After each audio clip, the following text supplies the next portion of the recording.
안녕하세요. 사슴과 달 한의사입니다. 위장 치료를 해오다 보니 치료에도 유행이 있나 이런 생각을 해보곤 합니다. 한때 그 과민성 대장증후군 치료를 하다 보면 시보라고 해서 소장세균 과다증 이라는 진단을 받고 세균이 과다한 것을 없애기 위해서 항생제 처방을 많이 받으시다가 내원하시는 분들을 많이 봤었는데요. 요새는 또 신경안정제 쪽을 처방을 받아서 내원하시는 분들을 많이 보곤 합니다.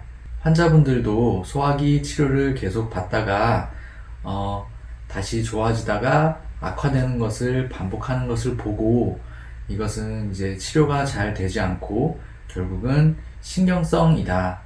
신경을 많이 쓰면은 재발을 하는 그런 것이다 라고 여겨서 특히 적극적으로 신경안정제를 처방받으시려고 하시는 분도 계시고 오히려 이것은 치료가 안 되는 그런 병이라고 생각을 해서 치료에 적극적이지 않는 분들도 계십니다.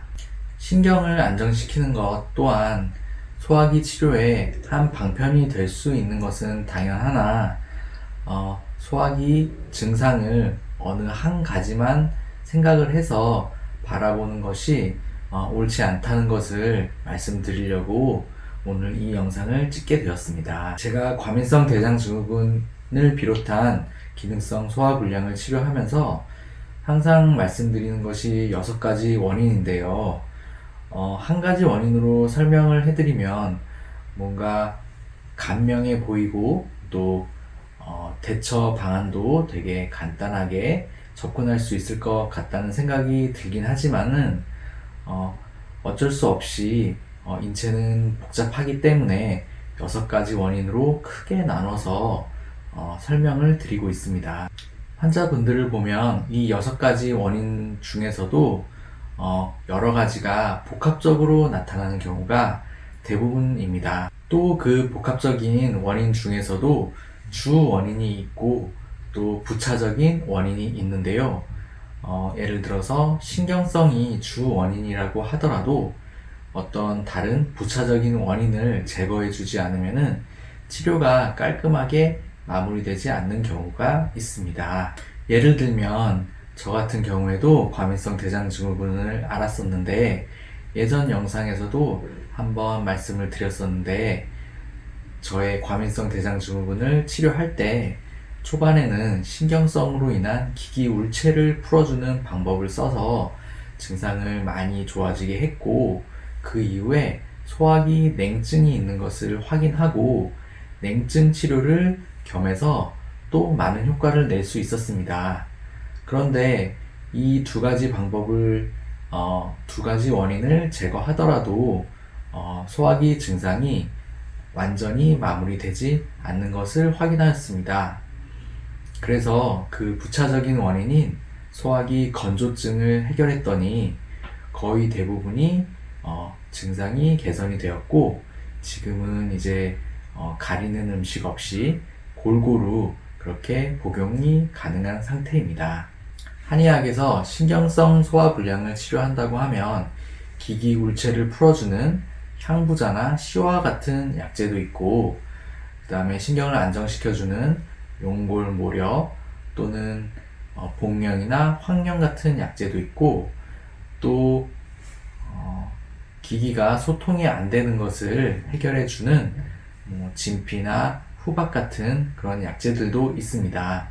이 외에도 여러 가지 신경성 소화불량을 치료하는 약재들이 다양하게 있는데요. 제가 말씀드렸듯이 6가지 원인이 복합적으로 섞여 있기 때문에 이렇게 그 신경성 소화불량을 치료하는 약재로만 구성된 처방은 드물다고 할 수 있겠습니다. 또한 제가 자가치료를 했듯이 처방을 다양하게 바꿔가면서 여러가지 복합적인 원인을 제거할 필요가 있습니다. 상식적으로 생각해봐도 스트레스를 많이 받는다고 모두 다 소화불량을 호소하지는 않죠. 소화불량을 호소한다는 것은 이미 소화기가 어느 정도는 약화된 상태에서 스트레스 요인이 그것을 가속화시킨 그런 경우가 많다는 것이겠죠. 따라서 스트레스로 인한 울체를 풀어주는 것도 중요하지만 이미 약해져 있는 소화기를 튼튼하게 해주는 것도 중요하겠죠. 6가지 원인 중에서 5가지 원인에 대해서는 영상을 이미 찍어서 올렸고, 한 가지 소화기 무력증만 남아 있습니다. 기존에 올렸던 그 5가지 원인에 대해서도 부가 설명을 앞으로도 보충해서 설명을 드리려고 생각 중에 있습니다. 6가지 원인 중에서 일반적으로 건강하신 분들이 소화불량의 증상을 앓는 이유는 3가지로 나눠볼 수가 있는데요. 스트레스성 소화불량, 그리고 염증, 그리고 소화기 적체, 이렇게 볼 수 있습니다. 그래서 일반적으로 봐도 이 스트레스를 풀어주는 것 뿐만 아니라 소화기 노폐물이 위장에 적체되어 있는 거, 그런 것들을 잘 풀어주고, 그 다음에 잘 빼낼 것은 빼내주고, 이런 것들이 필요하고, 또 위장에 염증이 있다고 하면은 염증을 잘 없애주는 것도 굉장히 중요합니다. 여기에 몸이 좀 약해지거나 나이가 좀 들거나 소화기 질환이나 증상이 오래되신 분들이 한테 생기는 허증 상태의 원인을 보면은 소화기 냉증, 그리고 무력증, 건조증이 있습니다.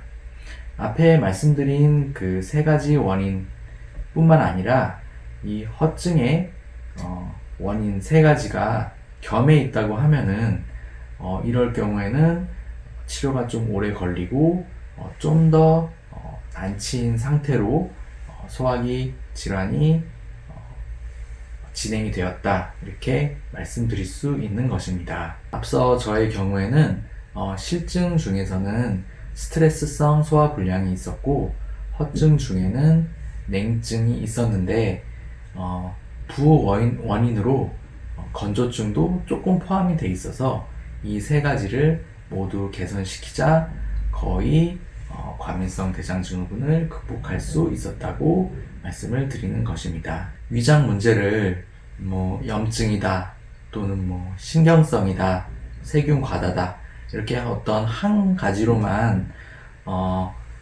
생각을 하고 거기에만 몰두하다 보면은 치료가 되지 않을 확률이 굉장히 높고, 또 자칫 잘못하면은 치료를 했음에도 불구하고 더욱 악화되는 그런 사태를 만들 수도 있을 것입니다.